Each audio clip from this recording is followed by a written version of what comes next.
Romanos capítulo 7. Como eu anunciei hoje pela manhã, irmãos, hoje é o dia da exposição da Epístola aos Hebreus, mas por questão de estrutura literária, optamos por expor hoje apenas Hebreus capítulo 11, versículo 1. Em 2020 nós retomaremos a exposição de Hebreus, indo bloco por bloco da estrutura literária do capítulo. Então, a partir de hoje, nós vamos já adiantar a exposição de Romanos. Veremos hoje Romanos, capítulo 7, e no próximo domingo, Romanos 8, todo o domingo, manhã e noite, Romanos 8. E assim, conforme for a divisão e estrutura do texto. Romanos, capítulo 7, versículo 14 ao versículo 25. Assim diz a palavra de Deus, irmãos. Porque bem sabemos que a lei é espiritual. Eu, todavia, sou carnal, vendido à escravidão do pecado, porque nem mesmo compreendo o meu próprio modo de agir, pois não faço o que prefiro, e sim o que detesto. Ora, se faço o que não quero, consinto com a lei, que é boa. Neste caso, quem faz isto já não sou eu, mas o pecado que habita em mim. Porque eu sei que em mim, isto é, na minha carne, não habita bem nenhum, pois o querer o bem está em mim, não porém o efetuá-lo. Porque não faço o bem que prefiro, mas o mal que não quero, esse faço. Mas, se eu faço o que não quero, já não sou eu quem o faz, e sim o pecado que habita em mim. Então, ao querer fazer o bem, encontro a lei de que o mal reside em mim. Porque no tocante ao homem interior, tenho prazer na lei de Deus, mas vejo nos meus membros outra lei que, guerreando contra a lei da minha mente, me faz prisioneiro da lei do pecado que está nos meus membros. Desventurado homem que sou, quem me livrará do corpo desta morte? Graças a Deus por Jesus Cristo, nosso Senhor, de maneira que eu, de mim mesmo, com a mente, sou escravo da lei de Deus, mas segundo a carne, da lei do pecado. Amém. Vamos orar, irmãos, novamente pedindo a bênção do Senhor. Senhor Deus, que a Tua palavra, Senhor, nos instrua, que a Tua palavra conduza o nosso coração, Senhor. Esse texto que nós acabamos de ler, Senhor, descreve minuciosamente muito do conflito que é em nosso coração como Teu povo. Nós clamamos agora, Senhor, que da Tua parte nos venha orientação, consolo e instrução, para que caminhemos, Senhor, confiança em Cristo Jesus. Nós oramos em nome dEle. Amém. Queridos, só recapitulando um pouco do que nós temos visto até aqui em Romanos, até esse ponto desse capítulo que nós acabamos de ler.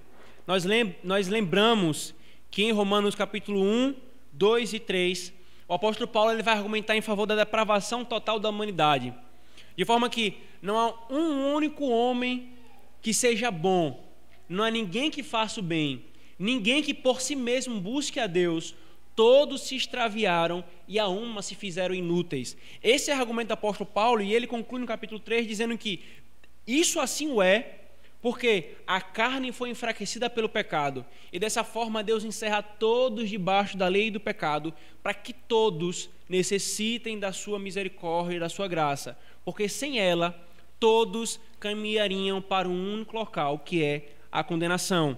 E então, no final do capítulo 3 até o capítulo 5, Paulo vai falar sobre a justificação pela fé e as bases da justificação pela fé, mostrando que como é que o homem então sai dessa situação de perdição e condenação certa.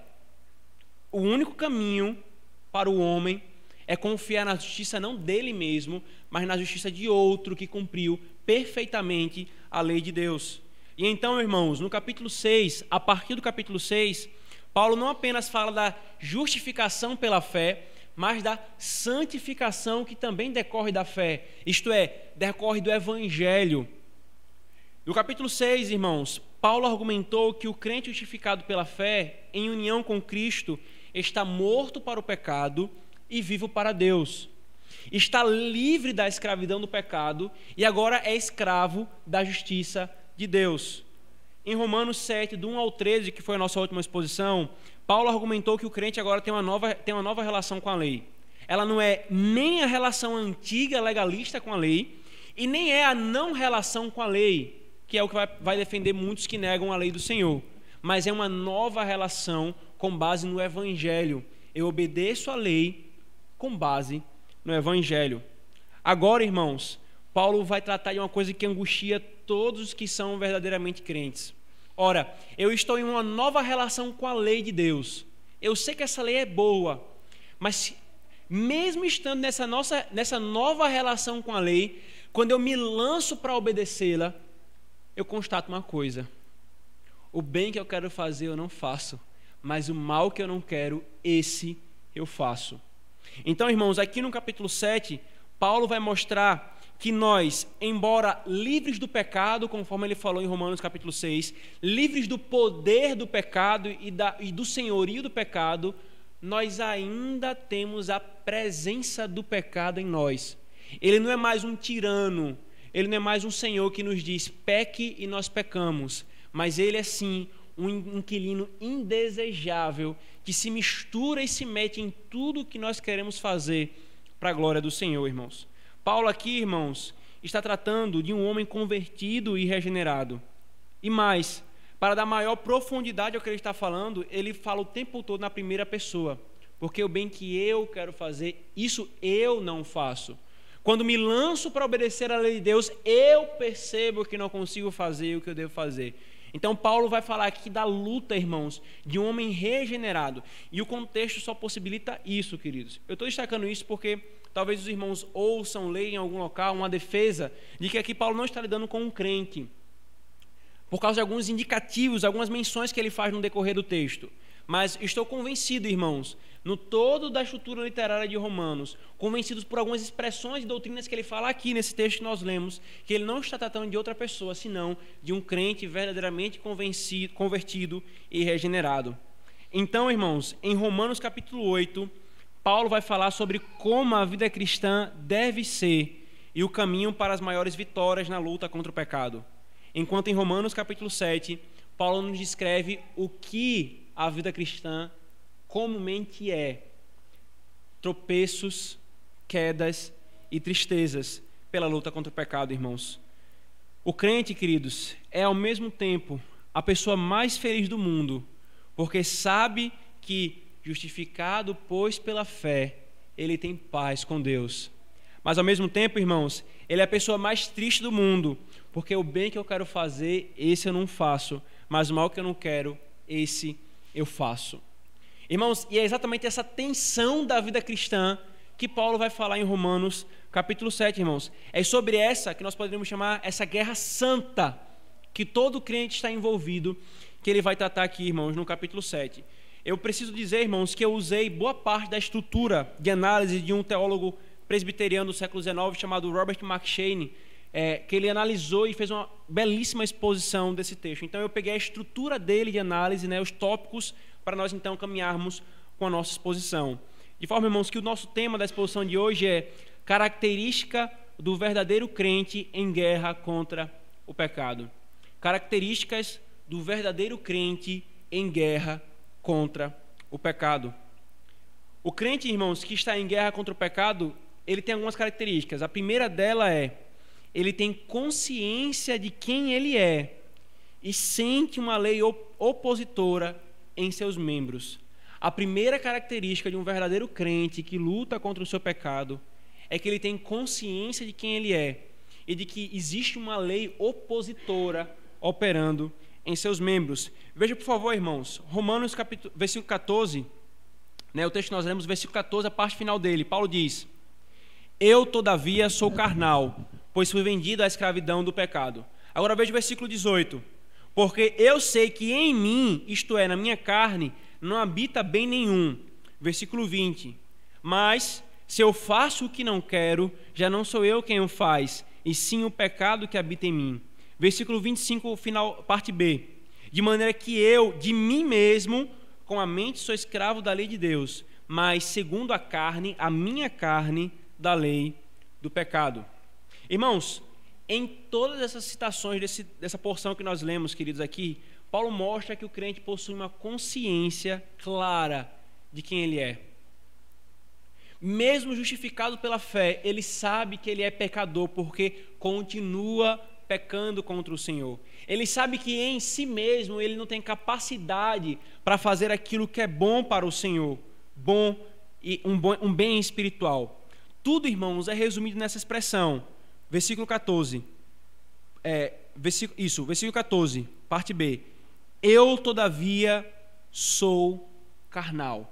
Tudo isso que o apóstolo Paulo está falando, irmãos, ele pode ser resumido nessa expressão: todavia, eu sou carnal. E ele fala aqui em contraste com a lei de Deus, que diz que a lei de Deus é espiritual, ele, todavia, é carnal. Quando Paulo fala isso, irmãos, ele não está se referindo a si mesmo como um não convertido, né? Porque essa é uma linguagem também que é utilizada para os homens carnais, isto é, os homens que não são convertidos. Mas quando ele fala, eu, porém, sou carnal, ele não está se referindo que ele não é convertido. Antes, irmãos, ele está querendo deixar claro que ainda há pecado dentro de nós. Usando uma outra linguagem do apóstolo Paulo, ele ainda possui o velho homem nele, quando Deus fez nascer de novo um novo homem. Ou seja, o crente vive o tempo todo com essa realidade. O velho homem, isto é, a sua carne, eu sou carnal, e o novo homem, isto é, a obra de Deus nele, transformando a imagem e semelhança daquele que o redimiu. O velho homem, irmãos, que ama o pecado, coexiste com o novo homem espiritual que ama a lei de Deus e odeia o pecado. É por isso que o apóstolo Paulo é por isso que nós podemos resumir tudo isso que o apóstolo Paulo está falando de consciência acerca de quem ele é, nesse ponto: eu sou carnal. Mesmo, irmãos, os mais maduros crentes estão sujeitos à miséria enquanto habitam na carne. Quando se examinam cuidadosamente, não encontram nada em sua própria carne senão miséria. Quando Paulo se refere à carne, irmãos, ou outras vezes ele usa aqui no texto corpo, ou então membros, ele não está se referindo necessariamente à nossa estrutura biológica, porque em si mesmo o corpo não há pecado, em si mesmo. Mas o ponto que ele está se referindo aqui é a natureza pecaminosa que está no homem, o velho homem. E quando ele se refere ao espírito, ao interior, à mente, né? Por exemplo, quando ele falou, com a mente eu sou escravo da lei de Deus. Essa estrutura que ele coloca, essa dicotomia entre mente e carne, espírito e carne, aqui faz uma referência, irmãos, ao homem espiritual, à nova vida espiritual que foi inaugurada por Deus, por obra do Espírito Santo. Em suma, irmãos, o homem regenerado, o crente é um homem regenerado, mas ainda com o pecado habitando nele. Ainda com o pecado habitando nele, irmãos. Mesmo sendo justificados e santificados, os verdadeiros crentes, queridos, têm consciência da sua própria debilidade e não se consideram melhores do que realmente são. E não consideram que as suas obras possuem alguma coisa boa em si mesma. Eles têm tamanha consciência do que são realmente, que eles não têm a pretensão de achar que, por suas obras, Deus os aceitará. Não, irmãos. O verdadeiro crente, conforme Paulo está nos mostrando aqui, ele tem consciência de que em mim não habita bem algum, de que eu sou carnal. Quando Paulo diz, irmãos, que já não faço o que eu quero, né? Ele não está aqui justificando ou isentando-se de culpa. Antes, irmãos, ele quer mostrar exatamente a profunda desarmonia que há entre essa velha natureza que ainda está em nós e essa nova natureza que está sendo todos os dias refeita diante do Senhor. É uma briga tão forte, irmãos, no coração do crente, ao ponto de Paulo dizer, eu não faço o que eu quero. Ora, ele não está dizendo, eu não sou responsável pelo que eu faço, veja, eu sou um pobre coitado vítima da minha carne. Não é isso que ele está dizendo. Mas ele está querendo mostrar o quão radical é essa desarmonia entre a carne, a sua carne e o seu espírito, irmãos. Os verdadeiros crentes, queridos, sentem-se tão divididos que, embora aspirem a Deus com sincera devoção em seus corações, embora busquem a piedade e odeiem sinceramente o pecado, todavia ainda sentem-se atraídos para as coisas terrenas por causa dos resíduos de sua carne. Consequentemente, irmãos, lutam contra a sua própria natureza e sentem que sua natureza está lutando contra ele o tempo todo. O tempo todo. Não há trégua, irmãos. É isso que o apóstolo Paulo está querendo nos ensinar. Não há trégua enquanto nós estamos nessa carne. A luta é constante. A partir do que Paulo diz, irmãos, nós aprendemos que se nós formos abandonados a nós mesmos, caídos como somos, ainda com pecado habitando em nós, nós não conseguimos obedecer à lei de Deus. Quão prepotente, irmãos, somos nós em acharmos que agora eu conseguirei obedecer à lei de Deus pelo meu braço forte. Paulo está mostrando, porque o pecado ainda está no crente. Veja, o pecado não domina o crente conforme dominam os homens ímpios que não creem em Cristo. Quando nós fomos justificados pela fé, o nosso Senhor não é mais o pecado, mas Cristo. Só que o que o Paulo está falando em Romanos capítulo 7 é que esse pecado que ainda não foi expulso totalmente de nossa natureza, ele está lá, tentando conquistar o domínio que outrora foi perdido, que outrora era dele, que agora foi perdido. Ele quer conquistar. Ele não vai conseguir, porque nós temos um outro Senhor, mas ele vai tentar o quanto ele puder. O que está sendo escrito aqui, irmãos, é como o povo de Israel, que entrou na terra prometida e já gozava das bênçãos da terra prometida de Canaã, mas não haviam expulsado todos os cananeus. E esses cananeus lhes traziam problemas. É o que está acontecendo aqui. Nós já estamos na terra prometida, nós já gozamos as bênçãos espirituais de Deus em Cristo, mas ainda há um miserável cananeu habitando dentre nós. A carne, o velho homem. Nós temos um monstro horrível, irmãos, lutando para nos distanciar do que amamos. Esse monstro horrível, queridos, habita até mesmo o melhor e mais santo de todos os homens. Obviamente com exceção de Cristo. Mas o homem mais santo que você imaginar, eu conheço fulano, que homem piedoso, ali está o monstro, dentro dele, guerreando contra ele o tempo todo. Ele não apenas, irmãos, o crente verdadeiro que está lutando contra o pecado, ele não apenas reconhece o que é a si mesmo, como também nesse primeiro ponto, ele reconhece uma lei opressora em seus membros. Veja, por favor, o versículo 15 e 17.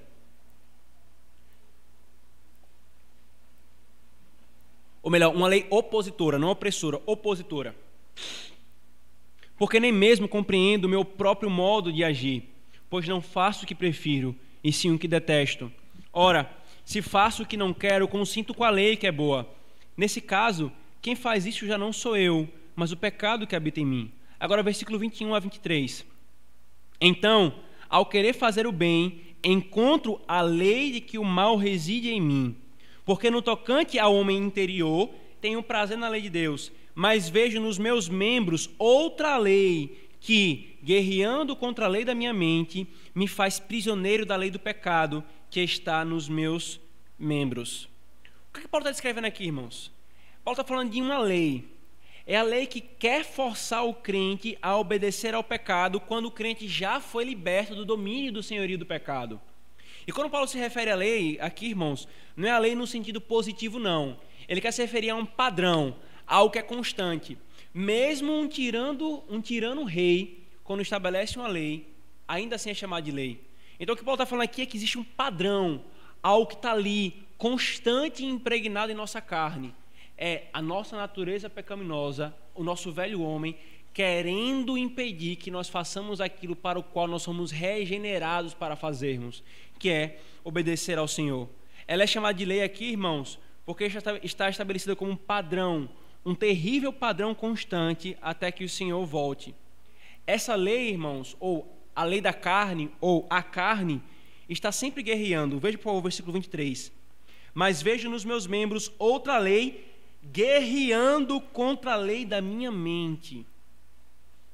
Irmãos, é essa palavra, guerra. Guerra.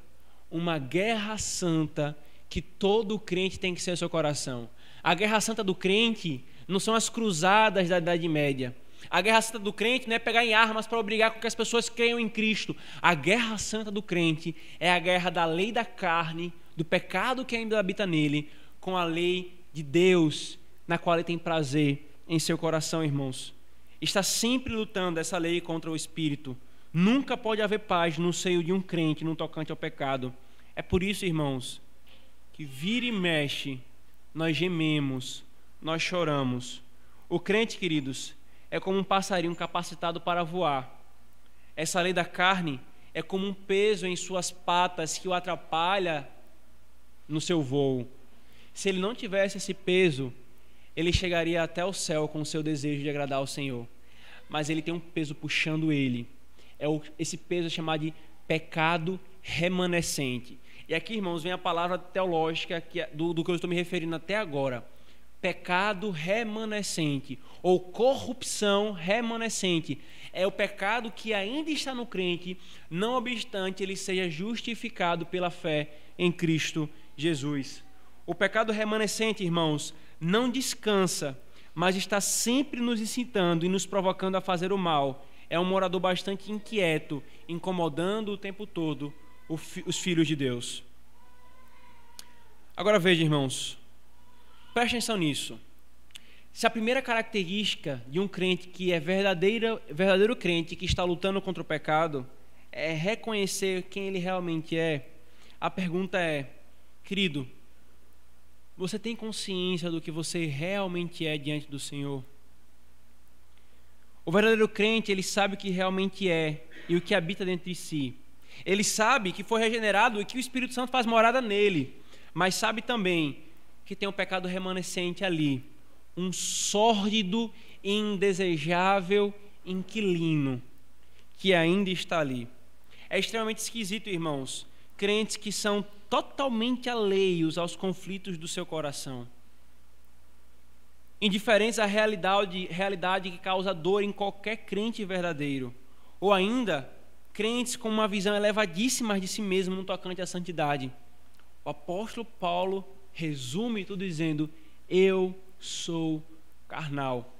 Isso mostra, irmãos, nenhuma indiferença a isso, muito menos uma visão elevada acerca de si mesmo.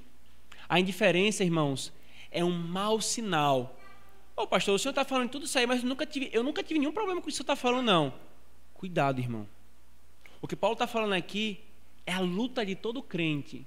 Essa dicotomia no coração. Eu quero agradar ao Senhor, mas muitas vezes eu tropeço na minha natureza pecaminosa. O coração do crente, irmãos, é como um quarto escuro, no qual a janela estava fechada. Quando o Espírito Santo abriu a janela e a luz do Evangelho entrou no quarto, pôde-se ver a poeira que estava lá.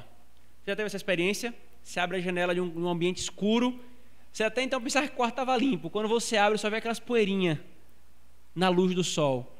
É exatamente isso, irmãos. Até então, quando nós não éramos convertidos pelo Senhor, nós pensávamos que estava tudo bem. Mas quando a janela do nosso quarto foi aberta, ficou claro a quantidade de sujeira que estava naquele quarto.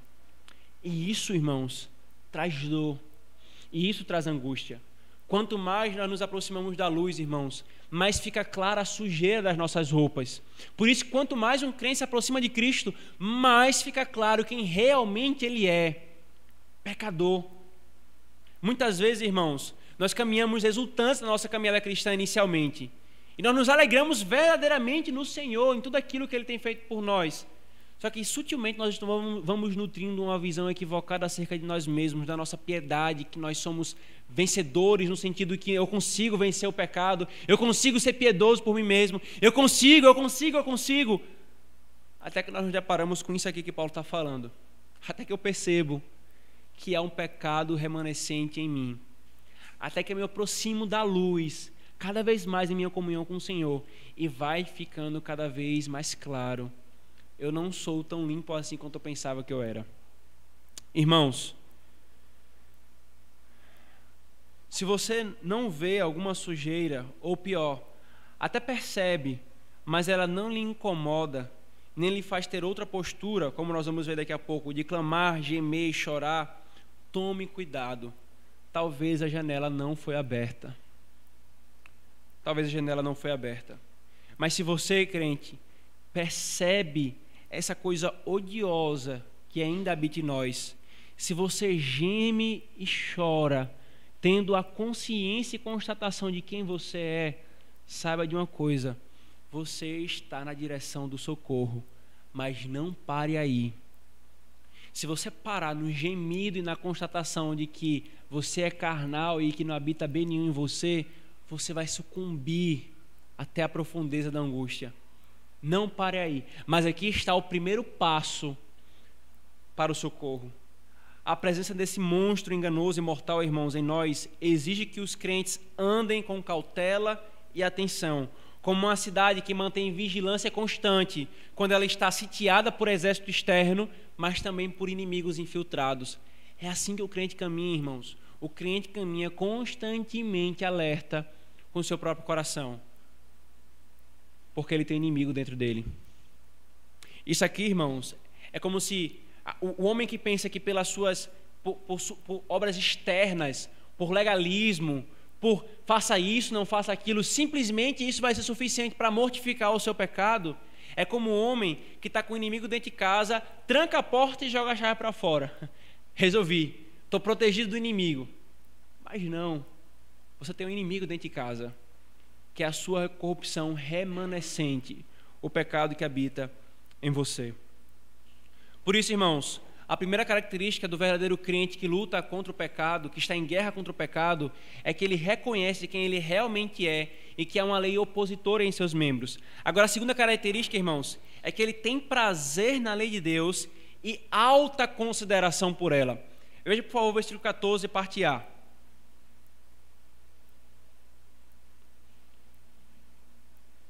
Porque bem sabemos que a lei é espiritual. Agora, o versículo 15, a parte B.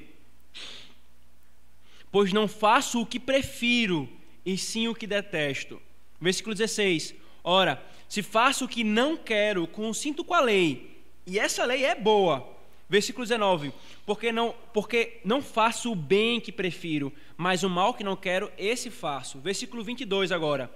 Porque no tocante ao homem interior, tenho prazer na lei de Deus. Agora o versículo 25, a parte B. De maneira que eu, de mim mesmo, com a mente, sou escravo da lei de Deus.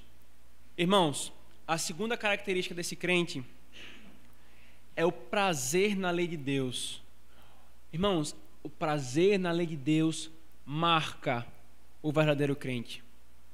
Antes de vir a Cristo, nós odiávamos a lei de Deus e o próprio Deus, irmãos. Olha, por favor, Romanos capítulo 7 e 8. Não precisa nem caminhar. Romanos capítulo 7 e 8. Romanos 8, versículo 7 e 8. Pois o penhor da carne é inimizade contra Deus, pois não está sujeita à lei de Deus, nem mesmo pode estar. Portanto, os que estão na carne não podem agradar a Deus. Irmãos, nós éramos como os ímpios no Salmo 2, que dizíamos, rompamos os seus laços e sacudamos para longe de nós as suas algemas. Por que o homem ímpio faz isso? Porque ele não é capaz de agradar-se da lei do Senhor. Ele odeia a lei do Senhor. Antes, ele odeia o próprio legislador. E se ele pudesse, ele destruiria o próprio legislador para que não houvesse lei. Porque ele sabe que no final de tudo ele vai ser condenado por ela. Ele vai ser julgado por ela. Mas o crente, irmãos, quando ele vem a Cristo, ele passa a amar a lei de Deus. Vir a Cristo, irmãos, tira o temor do nosso coração para com a lei e a condenação. Mas quando o Espírito Santo de Deus habita em nós, nessa vinda a Cristo, nós passamos a ter prazer na lei de Deus. Abra, por favor, o Salmo 119.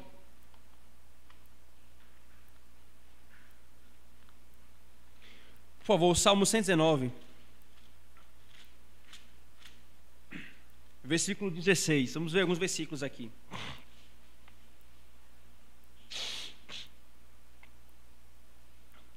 O salmista diz: terei prazer nos teus decretos, não me esquecerei da tua palavra. Versículo 40.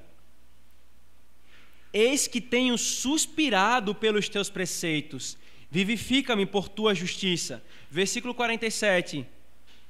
Terei prazer nos teus mandamentos, os quais eu amo. Versículo 72.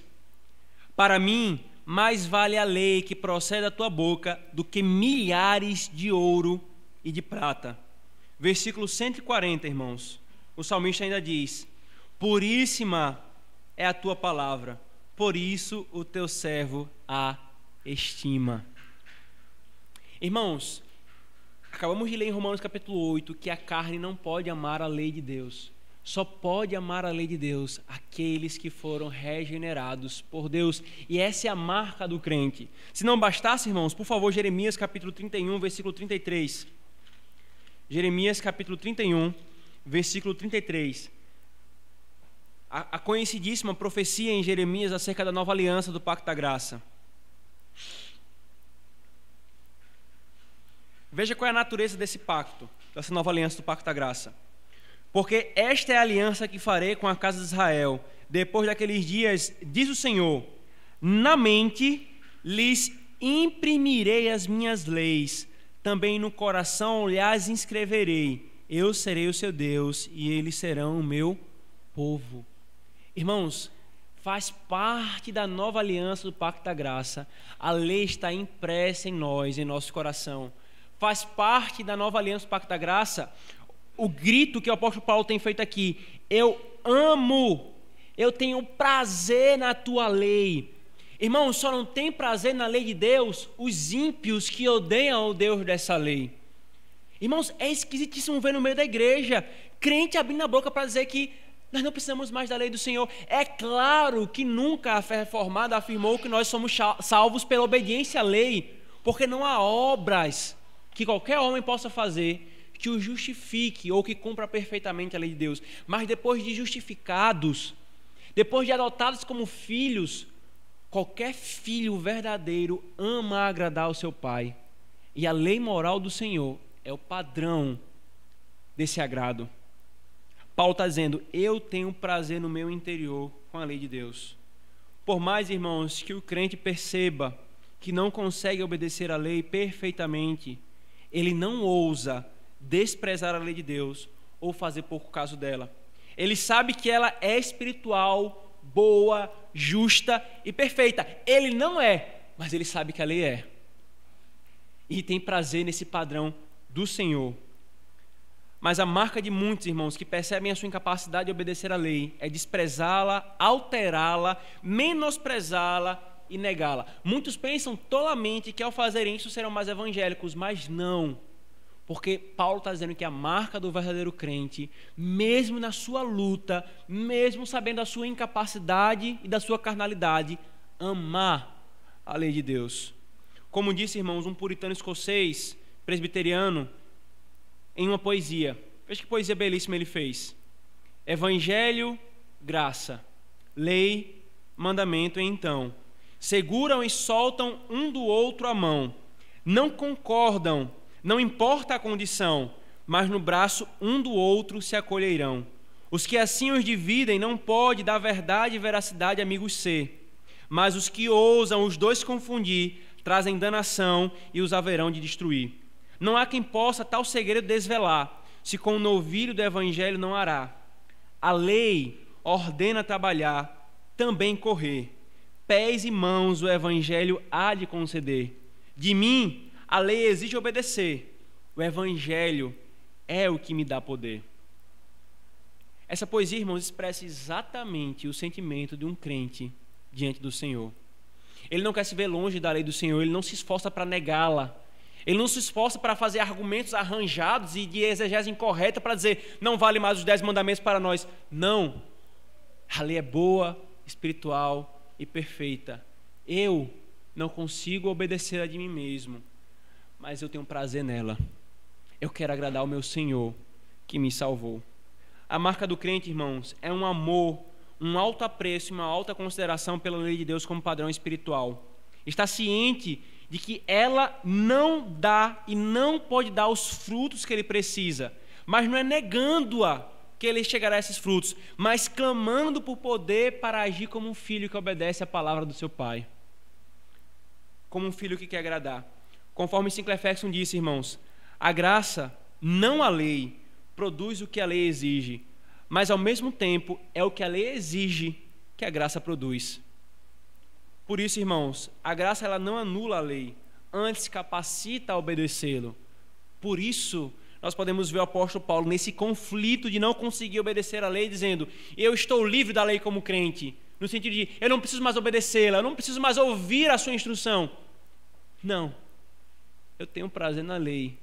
O problema é que eu não consigo obedecer por mim mesmo. Eu sou fraco, eu sou carnal, tem uma outra lei operando nos meus membros.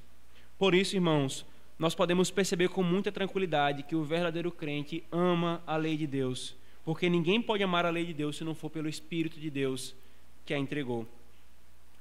Você tem amado a lei de Deus, crente? Ou você tem tentado relativizar algum ponto do padrão moral do Senhor para que você possa viver com a consciência tranquila? Você procura desprezá-la, diminuí-la, negá-la de alguma forma para continuar em seus pecados? Ou você é tomado por um ardente desejo de vivê-la, mesmo percebendo a sua incapacidade? Essa pergunta é precisa, irmãos, e vai no âmago do nosso ser. Qual a relação que nós temos tido com a lei de Deus? Paulo mostra que, apesar de não conseguir obedecer, ele tem prazer na lei de Deus, que é santa, espiritual e boa. O crente, irmãos, que está em luta contra o pecado, primeiro ele tem consciência de quem ele é e de uma lei opositora em seus membros. Depois, ele tem prazer na lei de Deus. E por último, irmãos, ele tem certas posturas de coração. Ele tem certas ações e posturas de coração. Veja isso aqui, irmãos. Diante de tudo isso, do senso de quem ele é e do prazer na lei, o crente verdadeiro tem inevitavelmente 3 posturas de coração. Veja a primeira delas, versículo 24, a parte A, inicial. Desventurado homem que sou. A primeira postura de coração, irmãos, é que esse crente se sente desventurado, ou como outras versões colocam, miserável homem que sou. Ele sente a sua miserabilidade. Ele se sente como que um desventurado, mesmo sendo um bem-aventurado. Como Robert McCheyne disse, irmãos, neste mundo não há ninguém tão feliz quanto o crente. Ele veio a Cristo e achou descanso. Por outro lado, ele sente a praga em seu próprio coração e a abominação do pecado como uma víbora que está ali no coração, pronta para picar e picando o tempo todo. Não só vivemos, irmãos, a guerrear contra a nossa carne, mas também vivemos continuamente a lamentar por ela em nosso homem interior, clamando para que Deus nos socorra. Como Thomas Bosch, irmãos, falou certa vez, presta atenção nisso aqui: muitos gemidos são ouvidos de um leito doente, mas nunca se ouve um gemido do túmulo. No santo, como no doente, há uma luta poderosa, vida e morte lutando pelo domínio. Mas no homem natural, como num cadáver morto, não há barulho, porque a morte tem pleno domínio. Sabe por que isso aqui é importante, irmãos? Porque ver a nossa miserabilidade, gritar, desventurado homem que sou, só é possível em quem está vivo. O homem morto é insensível ao pecado. O homem natural, ele vive se esbanjando no pecado como um porco se esbanja na lama. Mas o crente não. O que está vivo não. Ele geme por causa do pecado, dizendo: miserável homem que sou.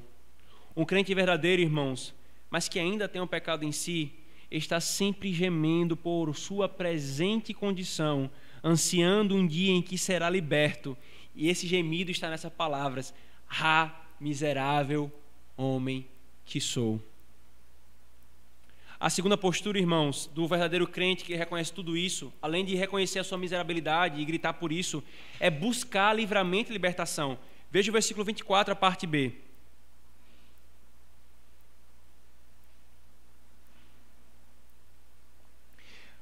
Quem me livrará do corpo desta morte? Desventurado homem que sou, quem me livrará do corpo dessa morte? É a segunda postura do coração, irmãos. Ele busca sinceramente livramento e libertação. E aqui, irmãos, vem mais uma diferença, porque às vezes alguém pode falar assim: eu sei que eu sou pecador, mas ele não quer ser liberto do pecado. Ele quer ser liberto da condenação do pecado, mas ele não quer ser liberto do pecado. Ele ama o pecado. É muito comum ver gente licenciosa exaltando a graça de Deus. Veja que graça maravilhosa, e ela é maravilhosa mesmo, mas ela não é para porcos que amam o pecado. Essa graça que nos liberta da condenação do pecado de maneira imerecida, ela também nos liberta do amor ao pecado. Ela também transforma a vida dos homens. E ele clama por libertação. Ele não simplesmente para na constatação: eu sou pecador, e se conforma com isso. Não, ele clama: quem me livrará do corpo dessa morte? Eu odeio esse pecado, eu quero ser livre desse pecado. Essa é a segunda postura do coração do crente, irmãos. A palavra que Paulo usa aqui, queridos, para livrar, envolve estar encarcerado, desejando ser arrancado, resgatado, tirado à força daquela condição de cativeiro. Como salmista, o crente clama: os olhos meus elevo para os montes, de onde me virá o socorro? É isso que Paulo está falando aqui. De onde me virá o socorro? Quem me libertará do corpo dessa morte? Paulo usa essas mesmas palavras, irmãos. E ele não faz essa pergunta como quem não sabe, como quem não soubesse quem é que vai livrá-lo. Da mesma forma que o salmista faz a pergunta de forma retórica para exaltar aquele que é o seu libertador, Paulo também faz: quem me livrará? A resposta vem na terceira postura. Ele não apenas reconhece a sua miserabilidade, clamando: eu sou miserável. Ele se sente miserável. Ele não apenas clama por libertação, mas ele já dá graças pela salvação e pela vitória. Ele está gemendo na guerra. Ele sabe que está sofrendo, está sendo mutilado, está recebendo facada, está caindo, mas ele já clama agradecendo pela vitória. Versículo 25: graças a Deus por Jesus Cristo nosso Senhor, de maneira que eu de mim mesmo com a mente sou escravo da lei, mas segundo a carne da lei do pecado. Graças a Deus por Jesus Cristo nosso Senhor. Irmãos, o crente sabe que seu socorro vem do Senhor. Ele sente a luta, mas não se entrega a ela, porque tem Cristo Jesus, o seu Senhor. Mas agora que o tem, já pode dar graças pela vitória que virá e glorificar a Deus por isso. Apesar, irmãos, da corrupção e da guerra que está no nosso interior, nós podemos, com toda a dor, toda a lágrima, correr para o nosso Senhor, crendo: eu não estou vendo agora isso, mas Ele está dizendo: somos mais que vencedores em Cristo Jesus por causa daquele que nos amou. Lembra o que nós vimos hoje pela manhã? A fé coloca no testemunho do Senhor. Gema, crente, chore pelos seus pecados, como nós vimos no Sermão da Montanha. Bem-aventurado aqueles que choram, aqueles que são pobres de espírito e que choram porque reconhecem que são pobres de espírito. É o mesmo gemido, mas transforme o seu gemido em louvor ao Senhor. Se você para simplesmente no gemido, isso não glorifica ao Senhor. Paulo gemeu do versículo 14 ao versículo 24, mas todo gemido foi transformado em louvor. Graças a Deus por Cristo Jesus. Compartilhe então, irmãos, um trecho desse pastor Robert McCheyne, quando ele diz: sim, mesmo nas menores batalhas, podemos olhar para Jesus e clamar: graças a Deus. No momento em que uma alma que geme sob a corrupção coloca os olhos em Cristo, nesse momento os seus gemidos são mudados para canção de louvor. Em Jesus você descobre uma fonte que purifica a culpa de todo o seu pecado. Em Jesus você descobre graça suficiente, graça que o sustenta até o fim, e uma promessa segura de que o pecado será em breve erradicado completamente. Não temas, porque eu te remi, chamei-te pelo teu nome, tu és meu. Isso torna o nosso gemido em canções de louvor. Quão frequentemente um salmo começa com um gemido e termina com louvores. Essa é a experiência diária de todo o povo de Deus. Ele continua: é a sua. Provem a si mesmos por meio disto. Se não conhecem a canção de louvor do crente, nunca lançarão com eles as suas coroas aos pés de Jesus. Queridos crentes, ele termina: contentem-se em gloriar-se em suas fraquezas, para que o poder de Cristo descanse sobre vocês. Glória, glória, glória ao Cordeiro. Irmãos, aqueles que se entristecem sinceramente com o pecado e lutam para mortificá-lo pelo Espírito são verdadeiros filhos de Deus. Eles têm um sentimento e um conhecimento experimental, uma dor angustiante, e buscam o livramento do pecado por meio de Jesus Cristo. No final, irmãos, você pode se perguntar: qual é o propósito de tudo isso? O propósito de tudo isso, crente, é nos lembrar que nós já temos a Cristo, mas nós ainda não estamos nos céus. É nós nos lembrarmos que nós precisamos diuturnamente clamarmos por Cristo. Nós não só vamos uma vez a Cristo, irmãos, nós precisamos ir a Cristo diariamente. É claro que uma única vez para a justificação pela fé, mas diariamente para a santificação. Quando foi que você sentiu o pecado, irmão? Nesses termos: nenhum homem pode sentir o pecado a não ser pela graça. O homem ímpio é insensível. Pode-se colocar um peso de 100 quilos sobre um morto e nada acontece. Mas coloca um peso de 100 quilos sobre um vivo e ele geme. Assim é o pecado sobre o crente. Por isso, crente, gemer pelo seu pecado não é prova de não salvação, como muitos se angustiam por isso. Ah, pastor, mas antes da minha conversão eu não percebia isso, agora eu estou vendo o pecado em mim, então eu não sou crente. Não, muito pelo contrário. É prova de que você tem agora vida em Cristo, se você geme. Mas aí pode surgir uma dúvida, irmãos, e com ela eu encerro a exposição. Se eu sou realmente um cristão, uma nova criatura, por que continuo a lutar com o pecado? Por que continuo a lutar tão fortemente contra o pecado? E aqui, irmãos, eu compartilho com vocês uma resposta de um outro puritano chamado Thomas Boston, presbiteriano escocês, quando diz: nós certamente não queremos colocar travesseiros para que os hipócritas possam descansar indulgentemente em seu pecado e fazer a graça de Deus um escravo de suas concupiscências. Mas às vezes o pecado pode prevalecer sobre os filhos de Deus. Você está gemendo sobre o peso do pecado e da corrupção da sua natureza? Ele pergunta. Você está enojado com você mesmo por causa dos pecados de seu coração e de sua vida? Você está se esforçando para matar suas concupiscências, fugindo diariamente para o sangue de Cristo em busca de perdão e olhando para o seu espírito para a santificação? Então, embora você possa dizer com o Salmo 65:3, as iniquidades prevaleceram contra mim, lembrem-se de que esse versículo termina: quanto às transgressões, tu as purificarás. A nova criatura em Cristo é como um homem que não vive em uma casa sozinho. Um vizinho mal-humorado vive na mesma casa com ele. Seu nome é pecado remanescente. Estes dois constantemente lutam um contra o outro, porque são opostos entre si, para que não façais o que porventura seja do vosso querer. Às vezes, a corrupção antiga prevalece e torna os filhos de Deus cativos à lei do pecado. Não permita, crente, que as vitórias ocasionais dessa lei o façam concluir que você não é filho de Deus. Em vez disso, que essa dor e esse gemido humilhe você. Deixe isso fazer você mais atento.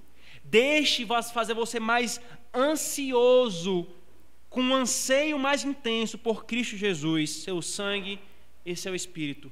O princípio da graça dentro de você, o novo nascimento em Cristo, buscará a destruição do próprio pecado que muitas vezes derrota e derruba você. Tudo isso, irmãos, é para que Cristo seja tudo em todos. Tudo isso, esse inimigo miserável que ainda está em nós, é para nós nos lembrarmos. Nós precisamos do nosso Josué, que nos leve para a terra prometida e nos traga plena paz das nossas lutas. Crente, você está sob o peso dessa luta contra o pecado? Não desanime. Que o seu clamor por Cristo se transforme em louvor por Ele. Busque nele, como Paulo fez, alívio para a sua alma. Mas se você não crê em Cristo, você continua morto em seus pecados. E você não está nem aí para eles. E você vai dessa forma para o devido lugar de todos os homens que desprezam a Cristo. Crê em Cristo e então entre nessa guerra, a verdadeira guerra que vale a pena. Pare de lutar contra Cristo e lute agora contra o seu pecado. E como você muda de exército? Pela fé em Cristo Jesus, confiando nele. Crentes, novamente, não desanimem, caminhemos juntos até o fim. Oremos.